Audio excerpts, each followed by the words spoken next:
கர்த்தருடைய வார்த்தைக்கு நேராக நான் கடந்து செல்கிறேன். என்னோடு கூட சேர்ந்து மத்தேயு சுவிசேஷம்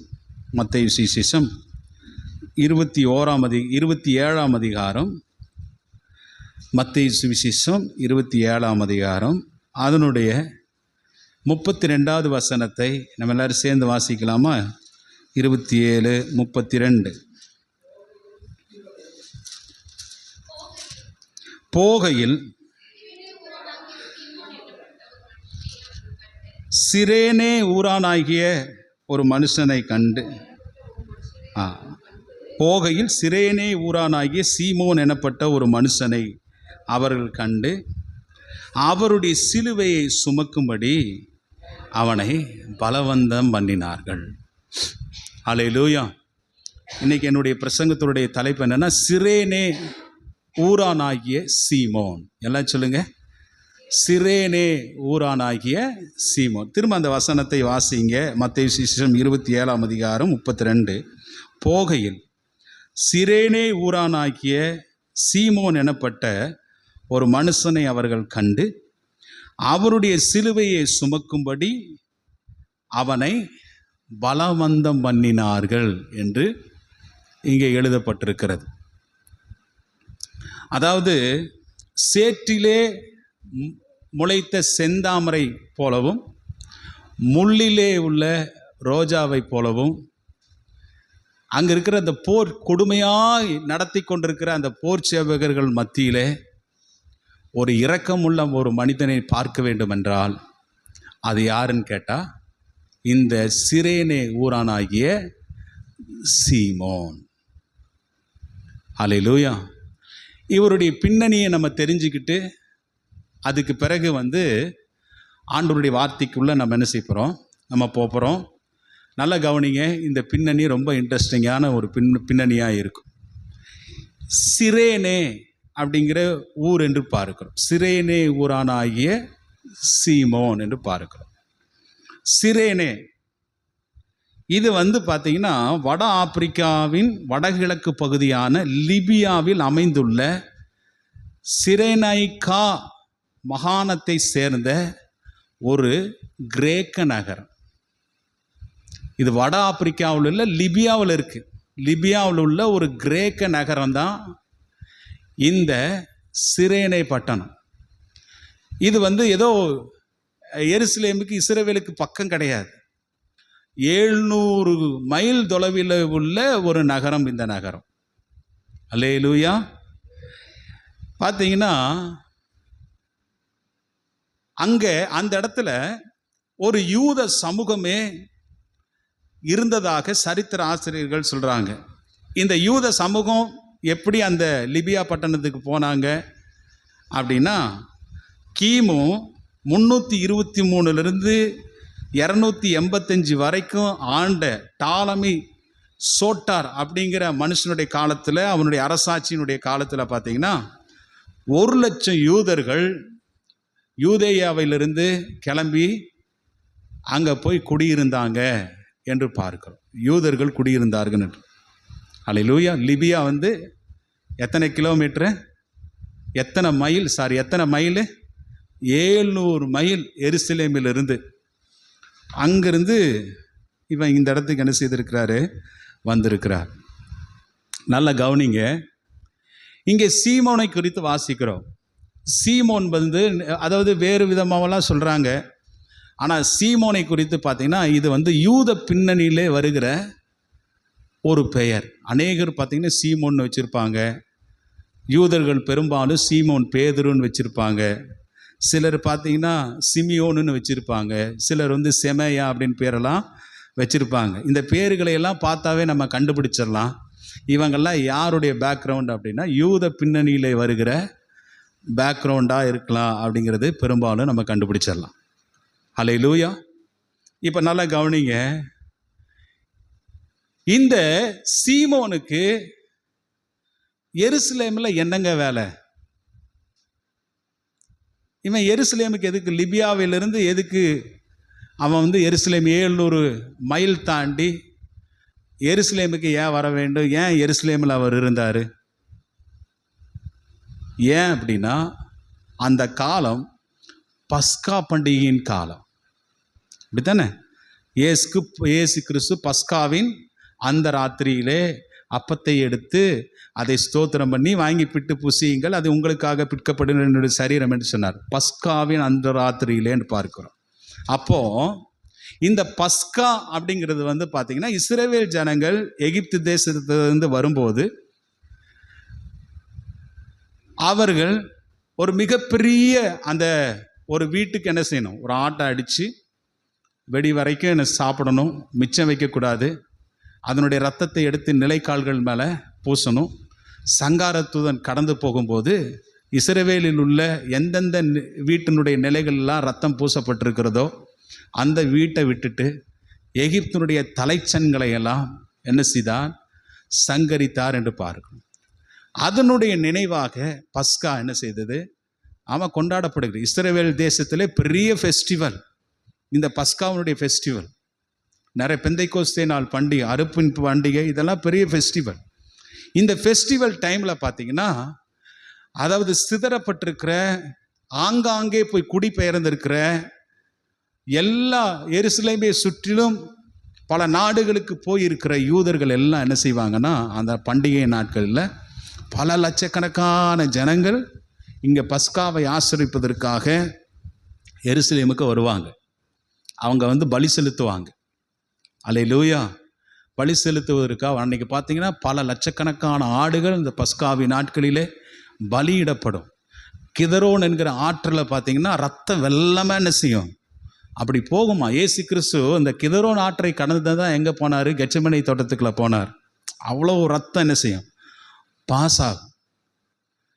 அப்படி அந்த ஃபெஸ்டிவல் டேஸில் நம்ம வந்து ஃபார் எக்ஸாம்பிள் பெந்தைக்கோஸ்தே நாளில் நீங்கள் வாசித்தீங்க, அப்போஸ்தலர் 2ஆம் அதிகாரத்தில் வாசிக்கிறல்ல, பெந்தைக்கோஸ்தே நாள் வந்த போது அவர்கள் எல்லாரும் ஒருமனப்பட்டு கூடி வந்தாங்க. அந்த டைம் பயங்கர, அந்த ஃபெஸ்டிவல் டைமில் பாருங்கள், இவங்க மேலே தேவாவியானவர் இறங்கி வந்தபோது வந்திருந்த எல்லாரும் இவங்களை பார்த்து என்ன செய்தாங்க, ஆச்சரியப்பட்டார்கள் என்று இருக்கிறது. அதுபோல தான் பண்டிகையை ஆசரிப்பதற்காக, பஸ்கா பண்டிகைக்கு பலி செலுத்துவதற்காக, பஸ்கா பண்டிகையில் எருசலேமில் இருக்க வேண்டும் என்கிற அந்த நோக்கத்தோடு கூட இந்த சீமோன் அவர் 700 மைலை தாண்டி இங்கே தன்னுடைய குடும்பத்தோடு கூட வந்தார்.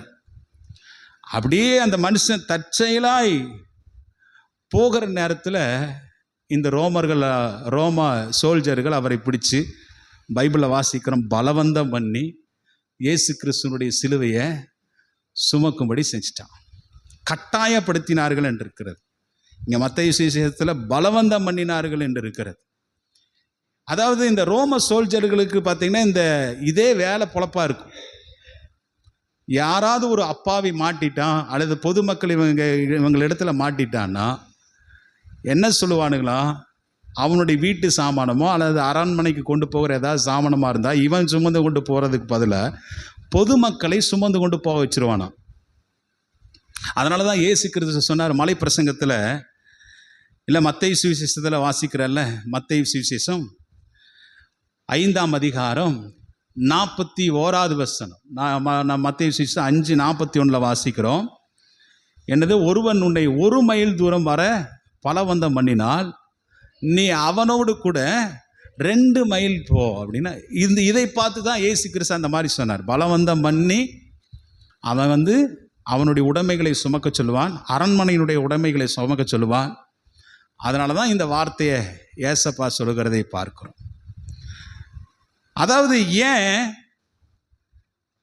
பலவந்தம் பண்ணினார்கள் அப்படின்னா, சூரியன் மறையிறதுக்குள்ள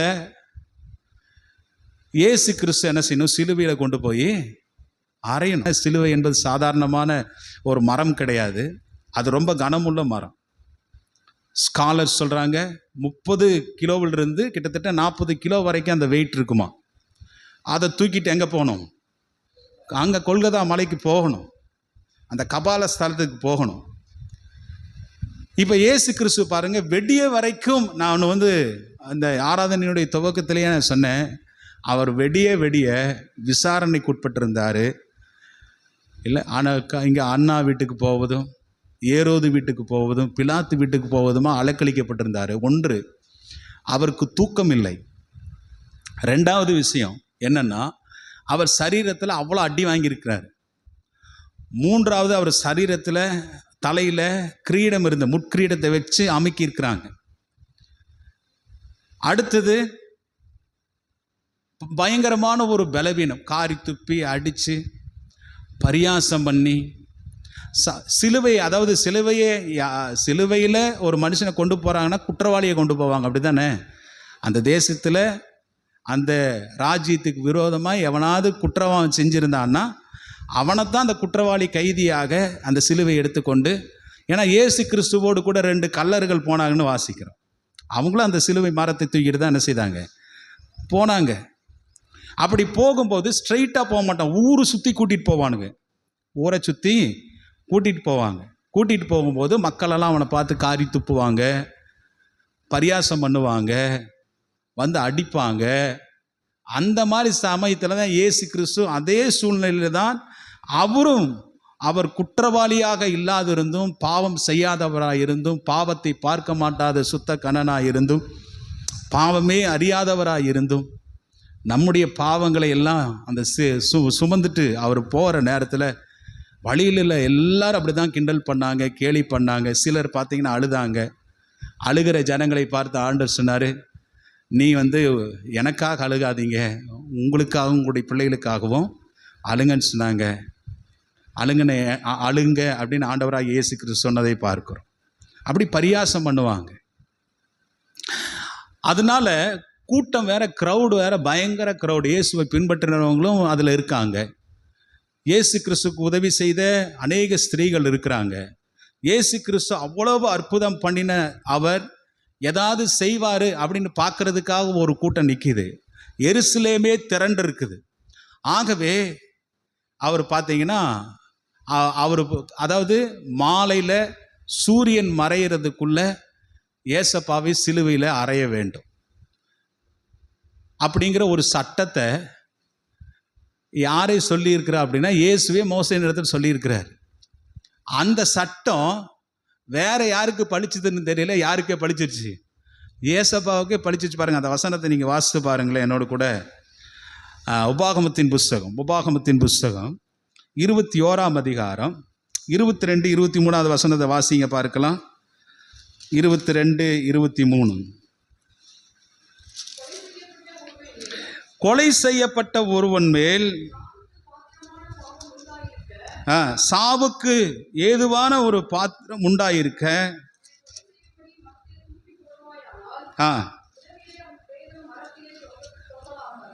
இரவிலே அந்த பிரேதம் மரத்திலே தொங்கலாகாது, அந்நாளில் தானே அதை அடக்கம் பண்ண வேண்டும். தூக்கி போடப்பட்டவன் தேவனால் சபிக்கப்பட்டவன் ஆகியால் உன் தேவனாய கர்த்தர் உனக்கு சுதந்தரிக்கு கொடுக்கும் உன் தேசத்தை நீ தீட்டுப்படுத்தாது. பார்த்தீங்களா, இந்த வசனம் யாருக்கே பழிச்சுது? அவருக்கே பழிச்சிச்சு. அவர் தான் சொன்னார் மோசேக்கு. மோசே அவர் சொல்லி எழுதினார். ஆனால் இது பார்த்தீங்கன்னா அவருக்கே பழிச்சிருச்சு. இரவு நேரத்தில் சிலுவையில் கொண்டு போய் அறையக்கூடாது. அப்படி சிலுவையில் அரைஞ்சா கூட அவன் இரவு நேரத்து வரைக்கும் அந்த இடத்துல இருக்கக்கூடாது. 6 மணிக்கு சூரியன் மறையிறதுக்குள்ளே அந்த பாடியை கழட்டிடணும், கீழே கொடுத்துடணும்.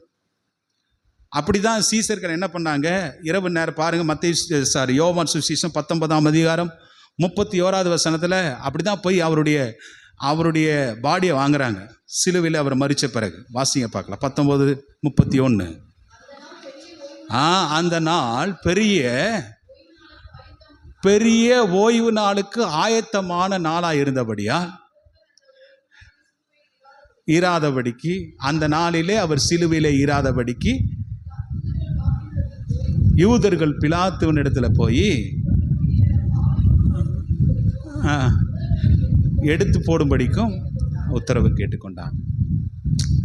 பார்த்தீங்களா, இது சொல்லியிருக்கு.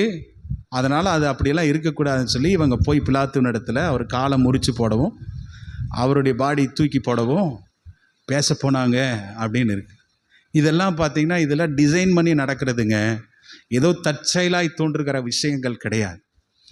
ஏற்கனவே பல நூற்றாண்டுகளுக்கு முன்பதாக தீர்க்க தரிசனமாக உரைக்கப்பட்டது, அப்படி நிறைந்தே இருக்கிறது. ஆகவே தான் அதனால் ராத்திரி ஆயிடக்கூடாது. அதனால் சீக்கிரமாய் போய் அவரை சிலுவையிலே அடிக்கப்பட வேண்டும் என்பதற்காக, அதாவது இயேசு கிறிஸ்து சிலுவை சுமந்துட்டு வர்றாரு. சுமந்துட்டு வருகிற நேரத்தில் அந்த இரவு நேரத்திலெல்லாம் பட்ட அந்த பலவீனங்கள், பாடுகள், அடிகள், அவருக்கு இருந்த பலவீனத்தின் நிமித்தமாக கொஞ்சம் தூரம் வரும்போது தடுமாறி கீழே விழுந்துறார். போர் சேவகரும் பார்த்து அவன் கணிக்கிறான், இவரால் அந்த சிலுவையை தூக்க முடியல. அதனால தான் அந்த பக்கம் தற்செயலாய் போனவன் மாட்டிக்கிட்டான். இந்த சீமோன் மாட்டிக்கிட்டார். மாட்டினவனை பிடிச்சி அவனை பலவந்தம் பண்ணி, அவனுக்கு தெரியும் இவனுக்கெல்லாம் ஊர்லேருந்து வந்திருக்கிறான்னு யாருக்கு தெரியும்? லிபியாவிலேருந்து வந்திருக்கிறான்னு போர் சேவர்களுக்கு தெரியும். ஏன்னா உள்ளூர்காரனையும் வெளியூர்காரனையும் அடையாளம் இவனுக்கு நன்றாக தெரிஞ்சதுனால பிடிச்சி அவனை வாலண்டியராக பலவந்தம் பண்ணி கட்டாயப்படுத்தி அந்த சிலுவையை சுமக்க வச்சாங்க. அல்லேலூயா. நல்லா கவனிங்க, இயேசு கிறிஸ்துவனுடைய சிலுவை அவருடைய பாடுகளுக்கு ஒரு சின்ன ஒரு பங்கை ஆற்றினான் என்று இவரை குறித்து நம்ம பார்க்கிறோம். இயேசு கிறிஸ்து அவருடைய சிலுவையை சுமப்பதற்கு அவனை பலவந்தம் பண்ணினார்கள் என்று இந்த இடத்துல எழுதப்பட்டிருக்கு. சரி, நல்லா கவனிங்க. இப்போ என்னன்னா, சிலுவையில் அரைஞ்சிட்டாங்க, அதெல்லாம் ஒரு பக்கம் இருக்கட்டும், சிலுவையில் அரைஞ்சாங்க. ஆனால் இந்த சீமோன் என்கிறவர் பார்த்தீங்கன்னா பின்னாட்களிலே இயேசுவை அவர் ஏற்றுக்கொண்ட ஒரு மனுஷனாய் இருந்தார். அவர் பின்னாடி ரட்சிக்கப்பட்டார். அல்லேலூயா. ஒருவேளை அந்த சிலுவை தூக்கினதுனால நடந்ததா என்னன்னு தெரியல, அவர் ரட்சிக்கப்பட்டுட்டாருங்க. ரட்சிக்கப்பட்டு ஆதி சபையில் அவரும் அவருடைய பிள்ளைகளும் மனைவியும் ஒரு முக்கியமான பொறுப்பில் இருந்தாங்கன்னு ஸ்காலர்ஸ் சொல்கிறாங்க. வேத வசனமும் நமக்கு அது சான்றுகளாக இருக்கிறது. அல்லேலூயா சொல்லுங்க பார்க்கலாம். அல்லேலூயா. இந்த மனுஷன் குடும்பமாக ரட்சிக்கப்பட்டுட்டார். அதாவது சிலர் கணிக்கிறது என்னென்னா, அப்போஸ்தலர் 13ஆம் அதிகாரம் முதல் வசனத்தை நீங்கள் படித்து பாருங்கள். அப்போஸ்தலர் நடபடிகள் 13:1 வாசிங்க. அந்தியோகியா பட்டணத்தில் உள்ள சபையிலே பர்னபாவும் நீகர் எனப்பட்ட சிமியோனும் சிரேனே ஊரானாகிய லூகியும் கார்பங்கு தேசாதிபதியாக ஏரோதுடனே வளர்க்கப்பட்ட மனாயினும் சவுலும் தீர்க்கதரிசிகளாயும் போதகர்களாயும் இருந்தார். இதில் நீகர் எனப்பட்ட சிமியோன் அப்படின்னு பார்க்குறோம். பார்த்தீங்களா? நீகர் எனப்பட்ட சிமியோன். இந்த சிமியோன் யாராக இருக்கலாம்னா, இயேசு கிறிஸ்துவனுடைய சிலுவை சுமந்த மனிதனாக இருக்கலாம் என்று கருதுகிறேன். நிறைய பேர் அப்படி சொல்கிறாங்க. அந்த இடத்துல இன்னொரு வார்த்தை மென்ஷன் பண்ணப்பட்டிருக்கு. என்னென்னா நீகர். நீகர் அப்படின்னா அவன் கருவாப்பையன் அப்படின்னு அர்த்தம். நீகர்னா யாரு? கருப்பு. லத்தீனில் நீகர் அப்படின்னா கருப்பு என்ற அர்த்தம். இவர் இந்த சபையில் அங்கமாக இருக்கலாம் என்று, அவர் பின்னாடி ரட்சிக்கப்பட்டிருக்கலாம் என்றும், இவர் யார் என்னன்னு விசாரித்து இயேசுவை சொந்த ரட்சகராக ஏற்றுக்கொண்டார் என்று பார்க்கிறோம். இதை பார்த்தீங்கன்னா, இவரை குறித்து, இவருடைய குடும்பத்தை குறித்து, இவருடைய பிள்ளைகளை குறித்து மார்க்கு தன்னுடைய நற்செய்தி நூலில் குறிப்பிடுகிறதை பார்க்கிறோம். அந்த வசனத்தை நீங்கள் வாசிங்களே. ஒரு இன்ட்ரெஸ்டிங்கான ஒரு காரியம் நீங்கள் வாசித்து பாருங்கள். மார்க்கு சுவிசேஷம் என்னோடு கூட சேர்ந்து மார்க்கு சுவிசேஷத்துக்கு வாங்க. அந்த 15ஆம் அதிகாரம் 21வது வசனத்தை வாசிங்க. சிரேனே ஊரானும்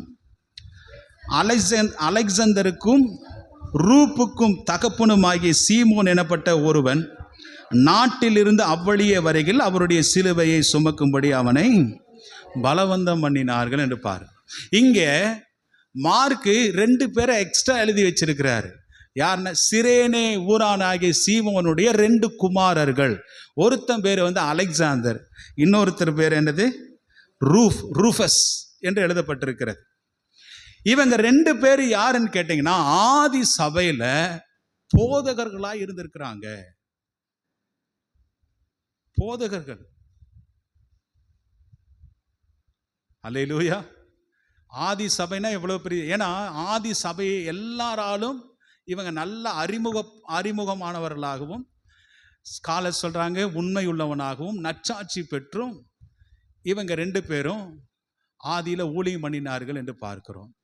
இங்கே ரூஃபஸை பார்த்தீங்கன்னா பவுல் வந்து வாழ்த்துவார். அந்த வசனத்தை நீங்கள் வாசித்து பாருங்கள். ரோமர் எழுதின நிருபம் 16ஆம் அதிகாரம் 13வது வசனத்தை வாசித்து பாருங்க. ரோமர் எழுதின நிருபம் 16ஆம் அதிகாரம் 13வது வசனத்தை வாசிங்க பார்க்கலாம். 16, 13. கர்த்தருக்குள் தெரிந்து கொள்ளப்பட்ட ரூபையும் எனக்கும் தாயாகிய அவளுடைய தாயையும் நீங்க வாழ்த்துங்க. ரூஃபஸ்.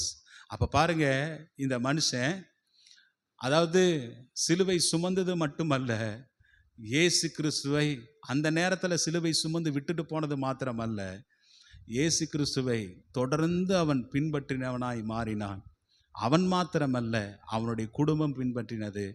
அவனுடைய குமாரர்கள் சபையில் வந்து பார்த்தீங்கன்னா போதகர்களாய் இருந்தார்கள் என்று பாருங்க. பவுல் வந்து வாழ்த்துறாரு அப்படின்னா அப்போ எந்த அளவுக்கு அவங்களுக்குரிய அந்த சபையினுடைய ரெஸ்பான்சிபிலிட்டி இருக்குன்னு பாருங்க.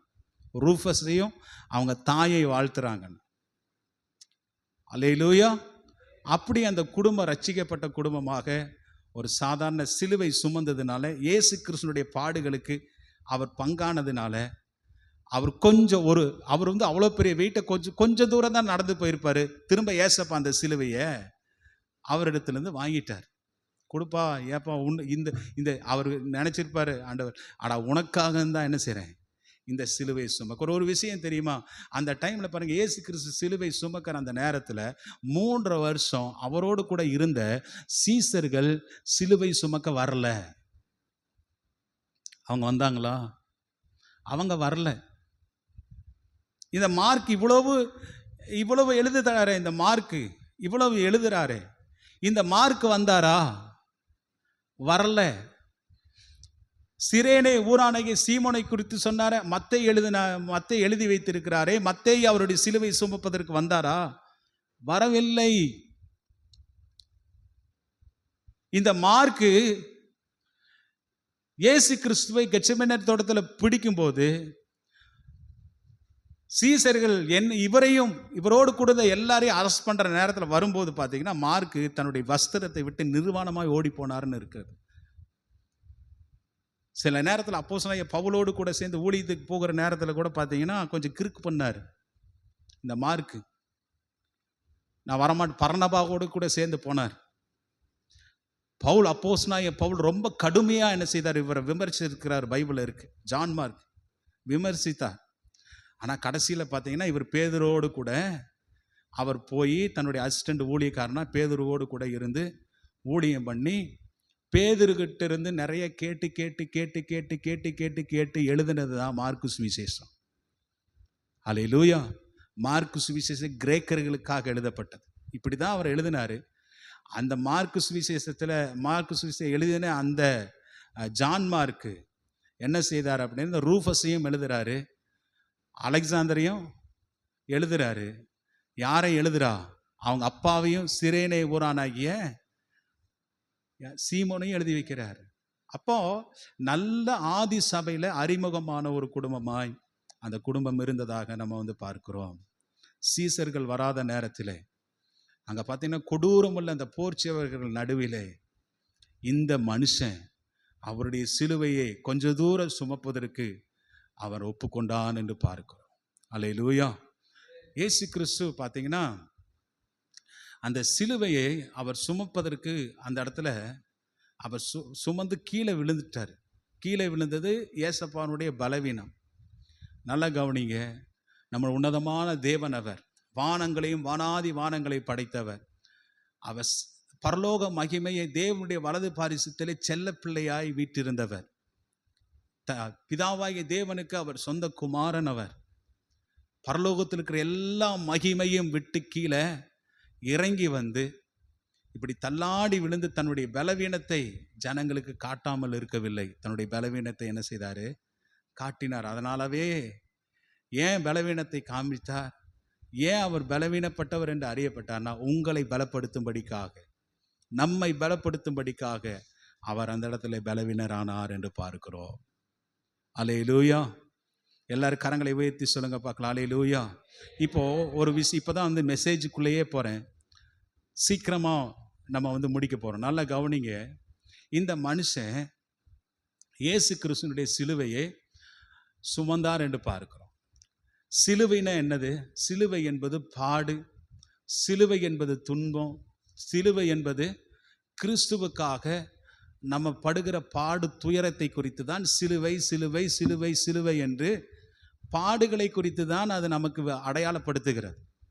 அல்லேலூயா. அப்படின்னா இதனுடைய அர்த்தம் என்னன்னா, இயேசு கிறிஸ்துனுடைய பாடுகளுக்கு கொஞ்ச பங்கை இந்த சீமோன் ஆற்றினான் என்று நம்ம பார்க்குறோம். அப்படித்தானே? நல்லா கவனிங்க. நான் சொல்றது உங்களுக்கு புரிஞ்சுதா? புரியலையா? இயேசு கிறிஸ்துனுடைய சிலுவையினுடைய பாடுகளுக்கு அந்த பாடனுடைய ஒரு கடகளவு பங்கை, அந்த பாரத்தை, அந்த சுமையை, அந்த கஷ்டத்தை யார் சுமந்தா? இந்த சீமோன் சுமந்தார். அல்லேலூயா. இயேசு கிறிஸ்து சொன்னார், என்னை பின்பற்றி வர விரும்பினால் அவன் தன்னைத்தானே எடுத்து தன்னைத்தானே வெறுத்து தன் சிலுவை எடுத்து என்னை பின்பற்ற கடவன் என்று இயேசு கிறிஸ்து சொன்னதை நம்ம பார்க்கிறோம். தன்னைத்தானே வெறுத்து தன் சிலுவை எடுத்துக்கொண்டு என்னை பின்பற்ற கடவன். அந்த தன் சிலுவைங்கிறாங்க பார்த்தேன். அந்த தன் சிலுவை யாருடைய சிலுவை தெரியுமா? அது இயேசுவனுடைய சிலுவை. அது இயேசு கிறிஸ்து கொடுத்த சிலுவை. ஒரு மனுஷன் இயேசுவுக்காய் அர்ப்பணித்து முழு மனதாக அவரிடத்துல தன்னை சரண்டர் பண்ணும்போது கர்த்தர் அந்த சிலுவை பாடுகளை அவங்களுக்கு கொடுக்கிறார் என்று பார்க்கிறோம். இனி வருகிற காலங்கள் எல்லாம் பார்த்தீங்கன்னா, நான் ஏன் இந்த மெசேஜ் ப்ரிப்பேர் பண்ணேன், ஏன் இந்த மெசேஜ் எடுத்தேன், ஏன் அப்படின்னா, இவர் சிலுவை பாடுகளுக்கு இவர் பங்குள்ளவராய் மாறினார். சிமியோன் அப்படிங்கிற வார்த்தையை கர்த்தருடைய உள்ளத்தில் ஏன் போட்டார் அப்படின்னா, நல்லா கவனிங்க. வருகிற காலங்கள் எல்லாம் இந்த உலகத்தில் நம்முடைய குறிப்பாக இந்திய தேசத்தில், குறிப்பாக தமிழ்நாட்டில் மிகப்பெரிய பாடுகளை அனுபவிக்க போகிற காலங்களாக இருக்க போகிறது. பாடுகளை அனுபவிக்க போகிற, நம்ம நினைக்கிற பாடுகள் என்பது தலைவலி, காய்ச்சல், இடுப்பு வலி, கை கால் வலியெல்லாம் கிடையாது. பாடுகள் என்பது அப்படி அந்த பாடுகள் கிடையாது. நிறைய பேர் இதுதான் பெரிய பாடுன்னு நினச்சிட்டு இருக்கிறாங்க. வயிறு வலி வந்தால் எனக்கு பெரும்பாடு. சிலரெல்லாம் சொல்கிறது பார்த்தீங்கன்னா, எனக்கு கிறிஸ்துவை போல நான் பாடுபடுறேன்னா தலைவலியா? இல்லை. காய்ச்சலா? இல்லை. இடுப்பு வலி, கை கால் வலியா? இல்லை. கிறிஸ்துவுக்காக ஒரு மனுஷன் சிலுவை சுமப்பது, கிறிஸ்துவுக்காக ஒரு மனுஷன் பாடுபடுவது, இந்த சீமோனை போல பாடுபடுவது, அவருடைய கிறிஸ்துவுடைய பாடுகளுக்கு பங்காளிகள் ஆவதுதான். இனி வருகிற காலங்களில் எத்தனையோ பரிசுத்தவான்கள் அந்த மாதிரி என்ன செய்தாங்க? அந்த அவருடைய பாடுகளுக்கு பங்காளிகள் ஆனார்கள் என்று பார்க்கும். நல்லா கவனிங்க. அப்போஸ்தலனாகிய பவுல் சொல்ல எவ்வளோ கஷ்டப்பட்டார். இயேசு கிறிஸ்துவுக்காக ஊழியம் பண்ணதுக்கு எவ்வளவு சிலுவை சுமந்தார் தெரியுங்களா? அவர் அவ்வளோ கஷ்டப்பட்டார். அவர் சொல்றாரு, கொலோசியருக்கு எழுதின நிருபம், என்னோடு கூட வாங்க. கொலோசியருக்கு எழுதின நிருபம், கொலோசியருக்கு எழுதின நிருபம் 1ஆம் அதிகாரம் 24வது வசனத்தை வாசி. கொலோசியர் 1:24 வாசிங்க பார்க்கலாம். இப்பொழுதும் உங்கள் நிமித்தம் அனுபவிக்கிற பாடுகளில் நான் சந்தோஷம் அடைந்து கிறிஸ்துவனுடைய உபத்திரவங்களில் குறைவானதை அவருடைய சரீரமாகிய சபைக்காக என் மாம்சத்திலே, அவர் வச்சுட்டு போன அந்த குறைய என்னுடைய மாம்சத்துல நான் நிறைவாக்குகிறேன். நான் கிறிஸ்துவை போல நான் பாடுபடுகிறேன். அப்படிதான் சொல்றாரு. நான் உங்கள் நிமித்தம் அனுபவிக்கிற பாடுகளில் சந்தோஷமாய் நான் இருக்கிறேன். கிறிஸ்துவனுடைய உபத்திரவங்களில் குறைவானதை அவருடைய சரீரமாகிய சபைக்காக என் மாம்சத்திலே நான் நிறைவேற்றுகிறேன். சிலுவையை சுமக்கிறார், என் மாம்சத்தில் நான் நிறைவேற்றுறேன். அவர் கொஞ்சம் விட்டுட்டு போன அந்த குறையை நான் என்னுடைய மாம்சத்தில் நிறைவேற்றுறேன். அவருக்காக நான் பாடுபடுறேன். ஒரு விஷயம் என்னன்னா, ஏசப்பாவை விட அதிகமாய் பாடுபட்டது யாருன்னா இந்த அப்போஸ்தலனாகிய பவுல் தான். ஏசப்பா ஏதோ அந்த கடைசி நேரத்தில், கடைசி அந்த நாட்களில் தான் அவர் மரிக்கிறதுக்கு முன்னாடி அத்தனை பாடுகளை பட்டார். ஒரு நாள் அவ்வளோ துன்பத்தை அனுபவித்தார். இந்த பவுல் பார்த்தீங்கன்னா ஊழியத்தினுடைய ஆரம்ப நாள்ல இருந்தே என்ன செய்தாரு? அவருக்கு பாடுகள் தான், அவருக்கு அவ்வளோ கஷ்டங்கள் தான். அவர் சொல்றாரு, இயேசு கிறிஸ்து கொஞ்சம் விட்டுட்டு போன அந்த பாடுகளை நான் என்ன செய்கிறேன்? நான் செய்யறேங்கிறார் பாருங்க. அவர் விட்டுட்டு போன அந்த பாடுகளை அப்படிதானே வாசிக்கிறோம். அந்த வாசி 20 கிறிஸ்துவனுடைய உபத்திரவங்களை குறைவானதை அவருடைய சபைக்காக என் மாம்சத்திலே நான் அந்த கொஞ்சம் விட்டுட்டு போன அந்த குறைய சபைக்காக, சரீரமாகிய சபைக்காக நான் அந்த வேலையை மாம்சத்திலே நான் நிறைவேற்றுகிறேன் அப்படிங்கிறார். அவர் ஒரு பெரிய பட்டியலே போடுறார். நான் ஆண்டவருக்காக கஷ்டப்பட்டேன், பாடுபட்டேன் அப்படிங்கிறதெல்லாம். ஆண்டவருக்காக கஷ்டப்படுறேன் அப்படின்னா இனி உலகத்தில் இயேசு கிறிஸ்துவை குறித்து அறிவிக்கிறது நிமித்தமாக அவர் அடி வாங்கினார். அப்படித்தானே? பல விதமான அடிகள் வாங்கினார். ஒரு தடவை கல்லினாலே அடிக்கப்பட்டாங்க, சவுக்கு வாரினாலே அடித்தாங்க, பவுலை எவ்வளோ சித்திரவதை பண்ணாங்க. ஆனால் பவுல் அப்படி இருந்தோம் கடைசி நேரத்தில் சொல்கிறாரு, நான் பஸ்கா பண்டிகைக்கு எருசலேமுக்கு போகணும்னு போகிறார். உலகத்திலே சொல்கிறா நிறைய கட்டுகள் இருக்குது, உபத்திரவங்கள் இருக்குது. அங்கே போனேன்னா எருசலேமில் போனால் உன்னை கட்டி சிறையில் அடைப்பாங்கயா, கொன்று போடுவானுங்க, நீ போகாத. கடைசி மிஷினரி பிரயாணத்தின் போது சொல்கிறாங்க, போகாத, எருசலேமுக்கு போகாதுன்னு அநேக தீர்க்கதரிசிகள் எழுப்பி சொல்கிறாங்க. பவுல் அதை பற்றியெல்லாம் கேர் பண்ணல. அதை பற்றி எனக்கு பிரச்சனையும் இல்லை. பட்டணங்கள் தோறும் கட்டுகள் இருக்குதுன்னு எனக்கு தெரியும், பாடுகள் இருக்குதுன்னு தெரியும், நிந்தைகள் இருக்குதுன்னு எனக்கு தெரியும், அவமானங்கள் இருக்குது, என்னை கொலை செய்வார்கள் இருந்து தெரியும். ஆனால் ஒரு பண்டிகை நாட்களில் மிகப்பெரிய ஒரு மாசான க்ரௌடு வருது. அந்த மாசான க்ரௌடில் நான் ஆண்டவரை பற்றி சொல்ல வேண்டும், அதற்காக எனக்கு என்ன வந்தாலும் பரவாயில்லைன்னு சொல்லி அப்போஸ்தலனாகிய பவுல் பண்டிகைக்கு எருசலேமுக்கு போனார். அங்கே போய் தான் மாட்டிக்கிட்டார். அவர் மாட்டி சிறையில் வச்சு அப்புறம் இத்தியாலயா பட்டணத்துக்கு போய் அங்கே சிறை சேதம் பண்ணப்பட்டு அவர் இறந்தார். நல்லா கவனிங்க, அவ்வளோ பாடுகளை பட்டார். இனி வருகிற காலங்கள் அப்படி நம்ம ஏசப்பாவை ஏற்றுக்கொண்ட தேவனுடைய பிள்ளைகள் கட்டாயமாக அடுத்தவங்களுக்கு சுவிசேஷத்தை அறிவிச்சே ஆகணும், மற்றவங்களுக்கு சொல்லணும். நாம் பெற்ற இன்பத்தை மற்றவர்களுக்கு சொல்லணும், நம்ம பெற்ற அற்புதங்கள் அதிசயங்களை மற்றவர்களுக்கு சொல்லணும். அப்படி சொல்லி ஒருவேளை நீங்கள் பாடுபட்டீங்கன்னா அதை குறித்து நீங்கள் பயப்படாதீங்க, அதை குறித்து கலங்காதீங்க. ஏன்னா பேதுரு சொல்கிறாரு பாருங்க, என்னோட கூட சேர்ந்து நீங்கள் திருப்பிக் கொள்ளுங்க.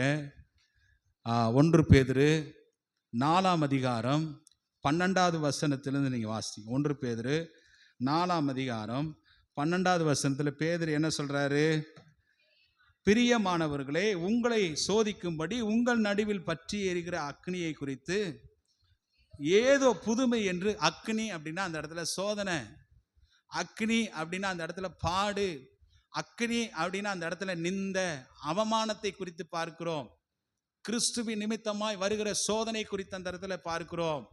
அல்லேலூயா. திகையாமல் கிறிஸ்துவின் மகிமை வெளிப்படும் போது நீங்கள் களிகூர்ந்து மகிழும்படியாக அவருடைய பாடுகளுக்கு நீங்கள் பங்காளிகளானதால் சந்தோஷப்படுங்க.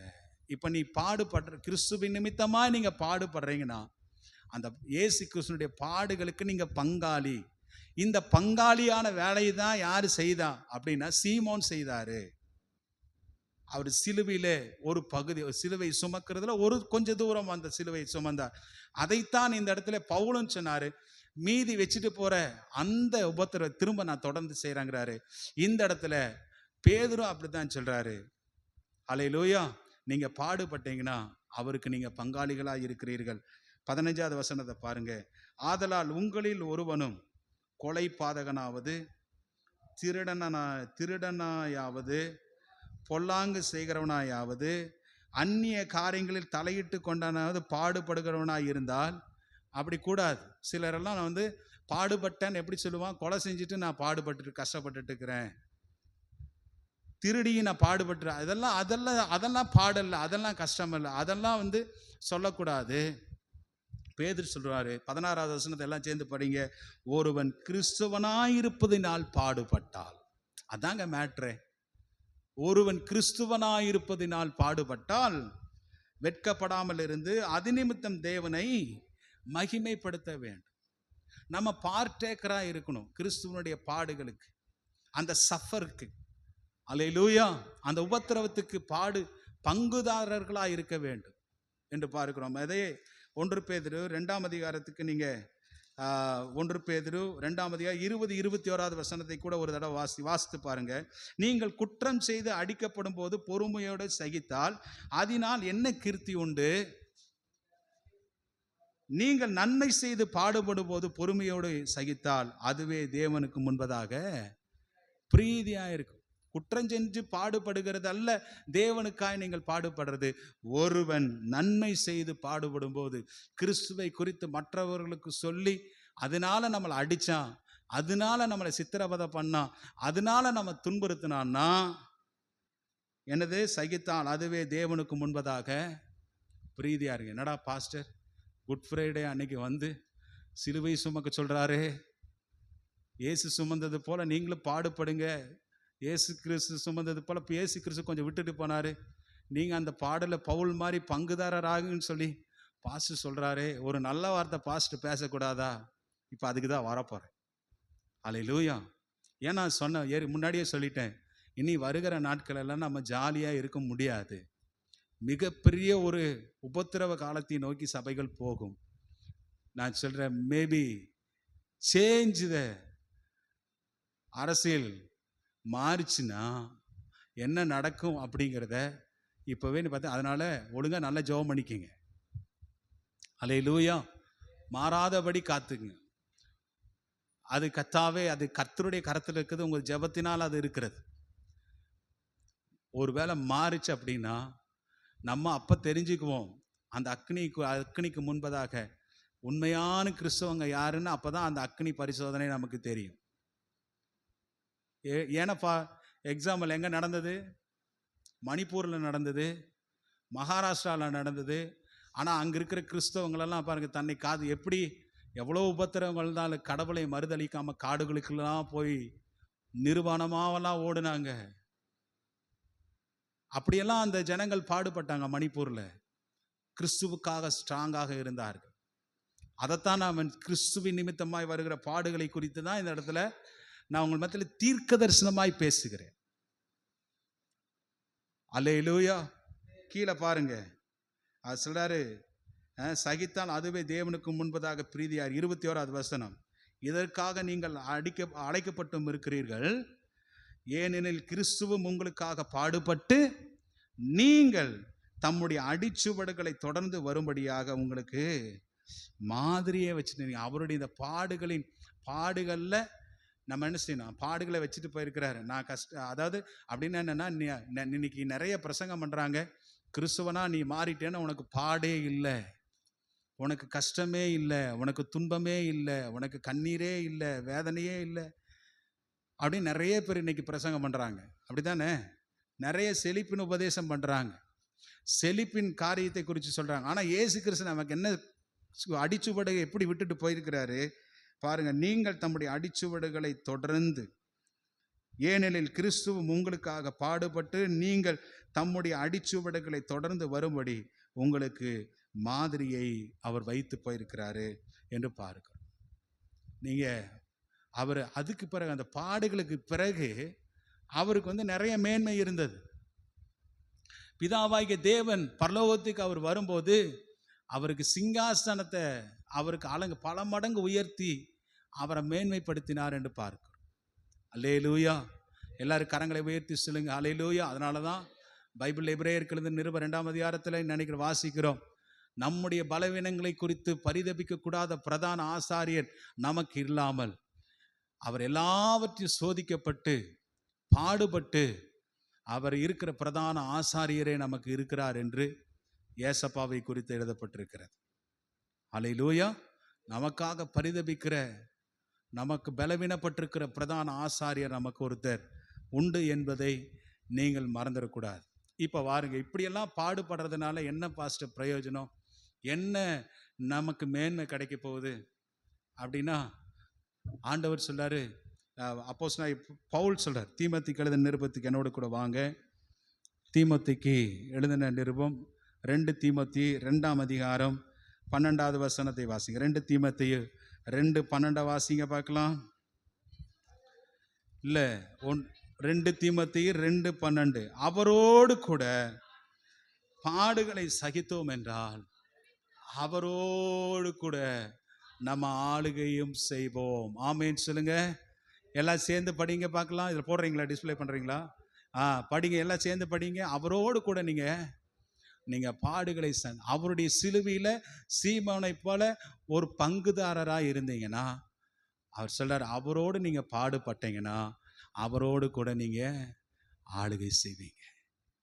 தாவீது பாருங்க, 13 வருஷம் வனாந்தரத்தில் துரத்தும் போது சவுல் ராஜாவினால் துரத்தப்பட்டார். இதெல்லாம் நம்ம தியானிச்சோம்ல, நல்ல கவனிங்க. பாடுபட்டார், கஷ்டப்பட்டார். ஆனால் ஒரு நாள் தாவீதுக்கு சிங்காசனம் கிடைத்த போது அவரோடு கூட பாடுபட்டவர்களும் மேன்மை அடைந்தார்கள். அதே போலதான் இது ஆயிடுச்சு. ஏசப்பா சொன்னாரு யோவான் சுவிசேஷம் 16:33, உலகத்தில் உங்களுக்கு உபத்திரவம் உண்டு, ஆனாலும் நான் உலகத்தை ஜெயித்தேன் என்று சொல்றார். நான் உலகத்தில் உங்களுக்கு உபத்திரவம் இல்லைன்னு இயேசு கிறிஸ்து சொல்லலை. நிறைய பேர் எனக்கு நமக்கு உபத்திரவம் இல்லை, பாடலைன்னு சொல்றாங்க. ஆனால் ஏசப்பா சொல்றாரு, உலகத்திலே உங்களுக்கு உபத்திரவங்கள் உண்டு, ஆனாலும் நான் உலகத்தை திடமனதா இருங்க, நான் உலகத்தை நான் ஜெயித்தேன் என்று ஏசப்பா சொல்றார். நான் உலகத்தை ஜெயித்தேன்னா என்ன, அதனுடைய அர்த்தம் என்ன அப்படின்னா, அவர் உலகத்தை ஜெயித்தா நம்ம உலகத்தை ஜெயித்த மாதிரி. ஆமேன்னு சொல்லுங்க. எல்லா கரங்களை உயர்த்தி சொல்லுங்க. அவர் சொன்ன நான் உலகத்தையே ஜெயித்திருக்கேன் அப்படின்னா, அவர் ஜெயித்தார்னா நாம உலகத்தை ஜெயித்த மாதிரி. அதனால தேவனுடைய பிள்ளைகளே, இப்போ இருக்கிற பாடுகள் இனி வருகிறதான மகிமைக்கு ஈடானது கிடையாது, ஒப்பானது நமக்கு கிடையாது. கொஞ்ச நாள் பாடு அனுபவிக்கிற நீங்கள், பைபிளை வாசிக்கிறோம், முடிவில் எப்படி இருக்கணும் அப்படின்னா, ஸ்ட்ராங்காக ஸ்டேபிளாக இருந்தீங்கன்னா ஆண்டவர் உங்களுக்கு கிரீடத்தை தருவார். நீங்கள் எந்த அளவுக்கு பாடுபடுறீங்களோ அந்த அளவுக்கு கர்த்தர் உங்களை உயர்த்துவார். ஆமென், ஹல்லேலூயா. இயேசு கிறிஸ்து இந்த சிலுவை சுமந்தார் பார்த்தீங்களா? சிலுவை சுமக்கும் போது அது பார்த்தீங்கன்னா, இந்த சிலுவை அவருக்கு பாரமாக, அதாவது மாம்சீக லெவலில் அவருக்கு பாரமாக இருந்திருக்குமே ஒழிய, ஆவிக்குரிய ரீதியில் நீங்கள் பார்த்தீங்கன்னா அந்த சிலுவை ஏசப்பாவுக்கு பாரமாகவே என்ன செய்திருக்காது, இருந்திருக்காது. ஏன்னா அவருக்கு தெரியும், இந்த பாடுகளுக்கு பிறகு, இந்த துன்பத்துக்கு பிறகு, இந்த கஷ்டத்துக்கு பிறகு பிதாவாகிய தேவன் அவரிடத்துல நான் திரும்ப போறேன், எனக்கு மேன்மையான காரியத்தை பிதா வைத்திருப்பார் என்பதை இயேசு கிறிஸ்து அறிந்து அதை நோக்கி பிரயாணப்பட்டு போனதுனால அவர் சிலுவையை பெருசா எண்ணலை. ஹல்லேலூயா. அந்த வசனத்தை நீங்க படிச்சு பாருங்க. கடைசியா அந்த வசனத்தை வாசித்து முடிக்கலாம். எபிரேயருக்கு எழுதின நிருபம் 12ஆம் அதிகாரம் முதல் 3 வசனத்தை வாசிக்கலாம். ஆகையால் மேகம் போன்ற இத்தனை திரளான சாட்சிகள் நம்மை சூழ்ந்து கொண்டிருக்க, பாரமான யாவற்றையும் நம்மை சுற்றி நெருங்கி நிற்கிற பாவத்தையும் தள்ளிவிட்டு, விசுவாசத்தை துவக்குகிறவரும் முடிக்கிறவருமாயிருக்கிற இயேசுவை நோக்கி நமக்கு நியமித்திருக்கிற ஓட்டத்தில் பொறுமையாய் ஓடக்கணும். மேகம் போன்ற திரளான சாட்சிகள் நமக்கு இருக்கிறது, சூழ்ந்து இருக்கிறது. 2வது வசனத்தை வாசிங்க பார்க்கலாம் எல்லாரும். அவர் தமக்கு முன் வைத்திருந்த சந்தோஷத்தின் பொருட்டு, தமக்கு முன் ஒரு சந்தோஷம் இருந்துச்சுங்க. அது என்னன்னா, திரும்பவும் நான் பிதாவினுடைய வலது பாரிசத்தில் போய் நான் உட்கார போறேன். அந்த சந்தோஷத்தின் நிமித்தம் அவமானத்தை அவர் என்ன செய்யலையா, எண்ணாமல் சிலுவை பாடுகளை சகித்தார் என்று பார்க்கிறோம். சகித்து தேவனுடைய சிங்காசனத்தை வலது பாரிசத்தில் அவர் வீற்றிருந்தாரு. நம்ம ஒரு மனுஷன் பரலோகத்தை நோக்கி பார்ப்பான் என்றால் சிலுவை அவனுக்கு ஒரு பெரிய விஷயமா இருக்காது. அல்லேலூயா. பரலோகத்தை நோக்கி பார்த்தான்னா, பிதாவை பார்த்தான் என்றால், அங்க நமக்காக ஆயத்தம் பண்ணி வைக்கப்பட்டிருக்கிறதை பார்த்தான் என்றால், இந்த நமக்கு இந்த உலகத்தில் வருகிற உபத்திரவங்கள், பாடுகள்லாம் அந்த மகிமைக்கு ஒப்பானது கிடையாது. அந்த மகிமைக்கு ஈடு கட்டவே முடியாது. அதை பார்த்தீங்கன்னா நம்ம இதனுடைய பாடுகள் லகுவாக இருக்கும் என்று பார்க்கிறோம். அதனால 3வது வசனத்தை சேர்ந்து பட, ஆகியால் நீங்கள் இளைப்புள்ளவர்களாய் உங்கள் ஆத்துமாக்களில் சோர்ந்து போகாதபடிக்கு தமக்கு விரோதமாய் பாவிகளால் செய்யப்பட்ட இவ்விதமான விபரீதங்களை சகித்த அவரையே நீங்க ஃபாலோ பண்ணுங்க. இவ்வளவு கஷ்டத்தை பார்த்த ஏசப்பாவை ஃபாலோ பண்ணுங்க. தேவனுடைய பிள்ளைகளை, உங்களுக்கு ஏதாவது உபத்திரவங்கள் வந்திருக்கு, கிறிஸ்துவின் நிமித்தமாக ஏதாவது பாடுகள் வந்திருக்கு, கிறிஸ்துவின் நிமித்தமாய் உங்களுக்கு துன்பம் வந்திருக்கு, கஷ்டம் வருது, கஷ்டப்படுறீங்க அப்படின்னா நம்ம பார்க்க வேண்டிய ஒரே ஒரு ஆள் ஆண்டவராகிய எஸ். ஏன்னா இவ்வளவு விபரீதங்களை சகித்த அவரையே நீங்கள் என்ன செய்யுங்க, நோக்கி பாருங்க. அவர் சிலுவையை சுமந்தார். எதற்காகனா பரலோகத்தை, பிதாவின் வலது பாரிசத்தை அவர் பார்த்தபடினாலே அந்த சிலுவை ஏசப்பாவுக்கு ஒரு பெரிய விஷயமாக அவருக்கு தெரியவில்லை. ஹல்லேலூயா. ஆகவே இனி வருகிற காலங்கள் கொடுமையாக இருக்கிற கிறிஸ்துவின் நிமித்தமாக நீங்கள் பாடுபட்டிருப்பீங்கன்னு நீங்கள் பாக்கியவான்களாக இருப்பீர்கள். ஹல்லேலூயா. ஆமாம், நம்ம கிறிஸ்துவின் நிறைய பாடுகளை படுவோம். ஒரு இந்து பேக்ரவுண்ட்லேருந்து வந்திருப்பீங்க, இஸ்லாம் சமூகத்திலேருந்து வந்திருப்பாங்க. அவங்களையெல்லாம் என்ன செய்வாங்க, பெரிய பெரிய கம்யூனிட்டிலேருந்து, ஒரு பெரிய ஜாதியிலேருந்து வந்திருப்பாங்க. ஆனால் அந்த ஜாதிக்குள்ளே நம்மளை சேர்த்த மாட்டாங்க. நம்ம உற்றத்தார் இனஜன பந்துக்கள் எந்த ஒரு விஷயத்துக்கு நம்மளை கூப்பிட மாட்டாங்க, நம்மளை தள்ளி வைப்பாங்க. இதை பற்றியெல்லாம் நீங்கள் கவலைப்படாதீங்க. ஹல்லேலூயா. ஒரு நாள் அவர்களும் என்ன செய்வாங்க, நீங்கள் கிறிஸ்துவின் நிமித்தம் பாடுபட்டால் நீங்கள் பாக்கியவான்கள், நீங்கள் அவருடைய பாடுகளுக்கு பங்காளியானதால் நீங்கள் பாக்கியவான்கள். ஏன்னா நீங்கள் அவருடைய அடிச்சுவடுகளிலே நடக்கிறீர்கள். இந்த உபத்திரவங்கள், பாடுகள் இனி வருகிறதான மகிமைக்கு ஒப்பானது இல்லை, அது மேன்மை உள்ளதாக இருக்கும்.